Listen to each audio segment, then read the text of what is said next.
नमस्ते।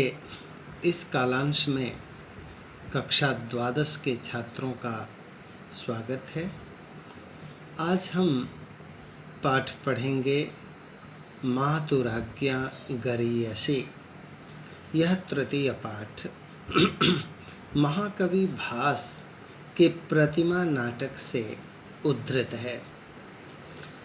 यहाँ कवि कहते हैं कि राम मर्यादा पुरुषोत्तम और उन्होंने अपने वन गमन में कभी माँ कैकेयी को कारण नहीं माना और माँ की आज्ञा सर्वश्रेष्ठ मानकर उन्होंने वन जाना स्वीकार किया था।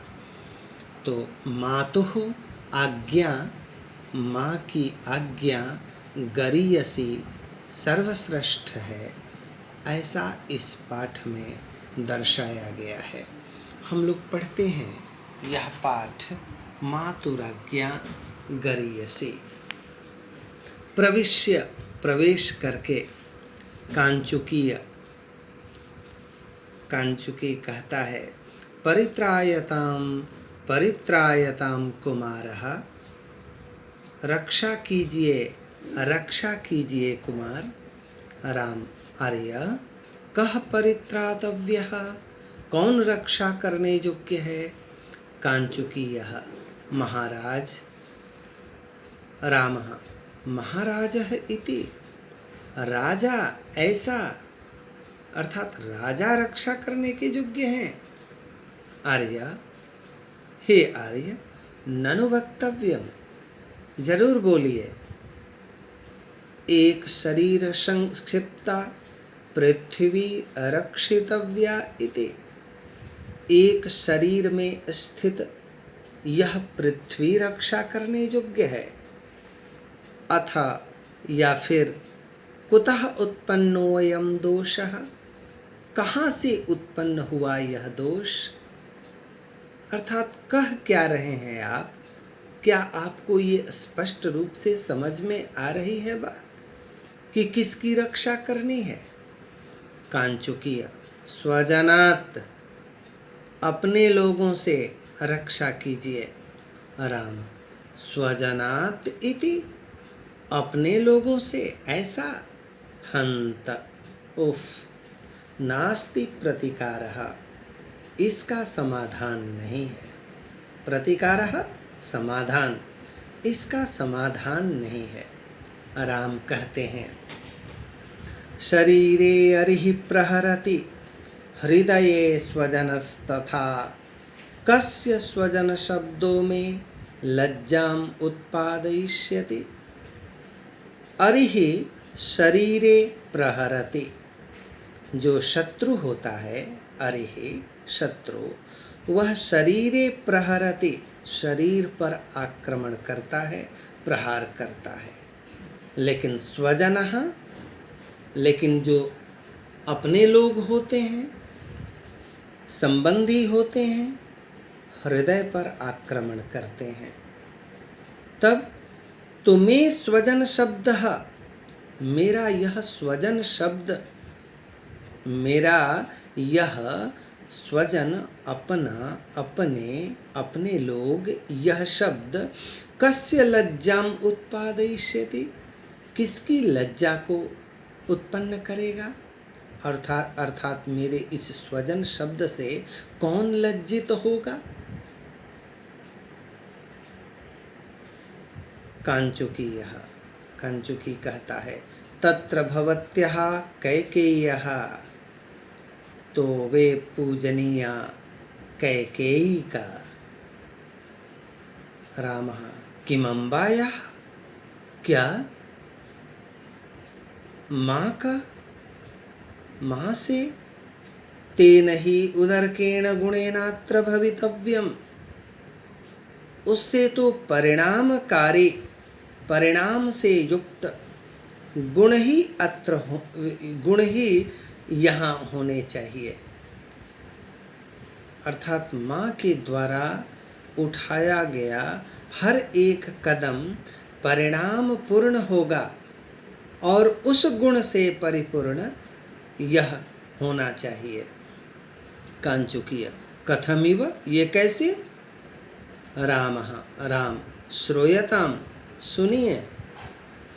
यस्याः शक्रसमो भर्ता मया पुत्रवती च या फले कस्मिन् स्पृहा तस्याः येन अकार्यं करिष्यति।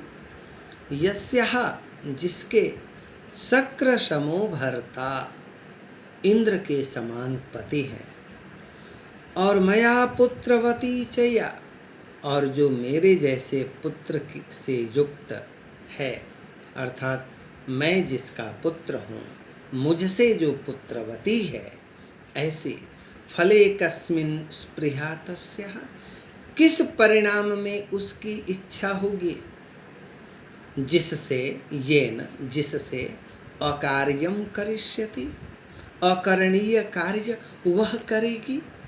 अर्थात यह मैं स्वीकार नहीं कर सकता कि माता कैकेयी के द्वारा कोई अकरणीय कार्य किया गया।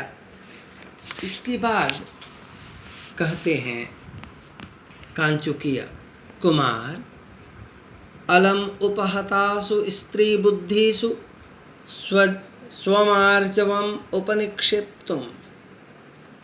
अलम, बस कीजिए, उपहतासु स्त्री बुद्धिषु, मारी गई बुद्धि वाली स्त्रियों में, जिसकी बुद्धि मारी गई, उपहतासु समाप्त हो गई जिसकी बुद्धि, ऐसी स्त्रियों में, स्वमार्जवम उपनिक्षिप्तुम, अपनी सरलता प्रकट करना अब बंद कर दीजिए। तस्याः एव खलु वचनात्, उसी की बातों से, भवत अभिषेको निवृतः, आपका जो राज्याभिषेक हुआ वह रोक दिया गया। राम, आर्य, गुणः खलु अत्र, यहाँ तो गुण ही हैं, अर्थात ऐसा नहीं हुआ कि बहुत बुरा हो गया, जरूर यहाँ कुछ न कुछ विशेष उद्देश्य होगा जिसके कारण मेरा राज्याभिषेक रोक दिया गया। कांचुकीय कहता है कथमिव, वो क्या, कैसा गुण? तो राम कहते हैं कि श्रूयताम, सुनो। वनगमन निवृत्तिः पार्थिवस्यैव तावन् मम पितृपरवत्ता बालभावः स एव। वनगमन निवृत्तिः, वन जाने की बात, माने वन जाना, वन गमन को रोकना, पार्थिवस्य, राजा के, एव तावन मम, मुझ राजा के, पितृपरवत्ता, पिता के अधीन हुए, बाल भाव ही वह था, अर्थात पिता के अधीन मेरा वह बालपन ही था कि वन गमन निवृत्ति, वन जाने को रोकने के लिए मेरे पिताजी उद्यत हुए। तो नवन नृपति विमर्शे, तो ऐसा कुछ नहीं है कि नवन नृपति विमर्शे, नए राजा के विषय में, नास्ति शंका प्रजानाम, प्रजाओं की कोई शंका है, ऐसी कोई बात नहीं है। अथच, और फिर, न परिभोगैर्वंचिता भ्रातरों में, और मेरे भाई भी ऐसा कुछ नहीं है कि परिभोगैर्वंचितः, अर्थात राज्य भोग से वंचित कर दिए गए, प्रजाओं के द्वारा राज्य भोग से वंचित कर दिए गए, ऐसी भी बात नहीं है। कांचुकीयः अथच, तो फिर, तया अनाहुता अपसृतया भरतो भी शिच्यताम राज्य इत्युक्तम अत्राप्य लोभः। उस बिना बुलाए कैकेयी के द्वारा भरत राज्याभिषेक, भरत को राज्याभिषेक कर दिया जाए, राज्य दे दिया जाए, यह इस बात में भी आप कहीं अलोभ देखते हैं, अर्थात लोभ का अभाव देखते हैं? मुझे तो लगता है यहाँ भी लोभ ही है। राम कहते हैं, आर्य भवान खलु अस्मत् पक्षपातात एव। आप तो केवल मेरे पक्ष में विचार करने वाले हैं, इसलिए नार्थम अवेक्षते, अर्थ नहीं समझ पा रहे हैं। कुतः, कहाँ से?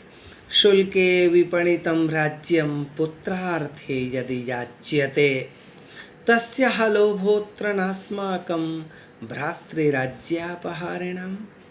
शुल्के विपणितं राज्यम, वरदान के रूप में यह राज्य, पुत्रार्थी यदि याच्यते, अपने पुत्र के लिए यदि मांगा जा रहा है माता कैकेयी के द्वारा, तो भ्रातृराज्यापहारिणम अस्माकं, भाई के राज्य को हरण करने वाले हमारे, ऐसा कुछ नहीं है कि तस्याः अत्र लोभः, उसका यहाँ कोई लोभ है। पुत्र के लिए, यदि भरत के लिए माँ कैकेयी राज्य को वरदान के रूप में मांग ही रही है, तो मुझे नहीं लगता इसमें कि उसका इसमें कोई दोष है।